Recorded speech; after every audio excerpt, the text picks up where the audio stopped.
Most people believe that words are constructive and deconstructive. However, as I was thinking about the speech and thinking about words in general, I kept asking myself, what makes words powerful? And what gives them influence? And even the ability to change somebody's life? And I found that I really believe that it's not so much the fact that words are either constructive or deconstructive. Rather, it's what you choose to do with those words. So let me tell you guys a little story about some constructive words that I should have listened to, but didn't. About 4 summers ago, 3 friends, Will, Corey, and I, went to Austria for a summer camp. It's kind of like a summer camp volunteer thing. They have a castle there that's owned by a church organization, and we go and serve the congregations and conferences that come there. You get about 1 day off a week as a service person. And so my friend Corey and I had a day off at the same time. So we decided, we both loved hiking. We're in Austria. Let's go hike a mountain somewhere. So we decided to hike the tallest mountain we could find in Spital, Austria, which happened to be right next to the castle. Super convenient. And so we get up early, and we're getting ready to go.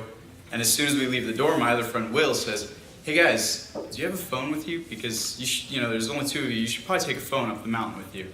And that was that moment where he had some constructive advice, and I could have chosen to heed that advice, and it perhaps would have changed the way that the outcome of that day had happened. However, I did not, and we didn't take a phone, thinking, "Oh, we'll be fine. We've hiked before. It's no big deal." So we start up the mountain. It took us about 6 hours to get to the top. Fantastic hike. It was beautiful. We get to the top, no problems. On the way back down, about half an hour down, my friend Corey starts complaining about his feet and his legs hurting. We kind of wrote it off as just, he's sore from a hike. It was a long hike. We hadn't done that kind of hike in a while. But about 2 hours down the mountain, he could hardly walk. And I'm like freaking out because I have no idea what's happening to him. I mean, he said it was like fiery pain in his legs, and every time he breathed, his chest was hurting. Like fiery pain shooting all in his heart and stuff. I'm like, I'm not a doctor or anything, so I'm like, oh my gosh, what is he having, an asthma attack? And at this point, we're still like 4 hours away from the castle. So I have no idea what to do, no idea what we're doing. And it's like about every bend, we had to stop and rest for a little bit because Corey couldn't walk anymore. And I'm sitting there praying every single stop on the bend. And we get to this little town called Obermillstadt, which is still about an hour or 2 away from the castle. Corey's, limping along, hanging onto my shoulder. And we stopped at this road, and to my better judgment, I leave him there to go search for help in Obermillstadt, which is a small German town. They don't speak any English there. So I'm running through this German town, trying to figure out if anybody can help me, if I can use their phone. I couldn't find anyone to help me, and I'm on my way back out to get Corey I don't even know what we're going to do. We're going to figure something out. Maybe we'll have to sleep there overnight. Who knows? And on my way back up, I heard somebody speaking English, and so I was like, oh my gosh, I have to go find this person. So I run over there, and I use their phone to call the castle. And they're like, yeah, sure, we'll be there in 20 minutes. They have to drive up and come get us. So the guy that spoke English that let me use his phone suggested, hey, let's go get your friend Corey while we're waiting for the people at the castle to come get you. So I said, sure. We hopped in his car. I directed him up to where I left Corey.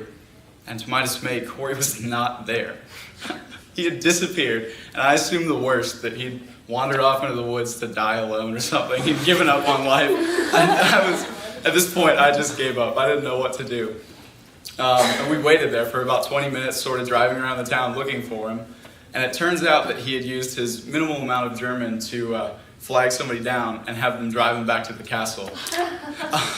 And so 20 minutes later, somebody from the castle shows up. They tell me it's okay. Corey made it back safely. We got him off to the hospital.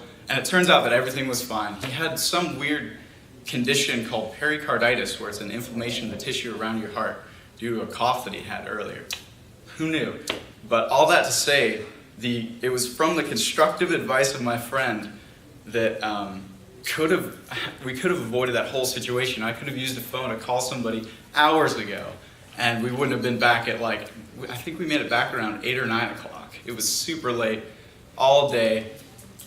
So all that to say, words are powerful if you choose to let them be powerful in your life.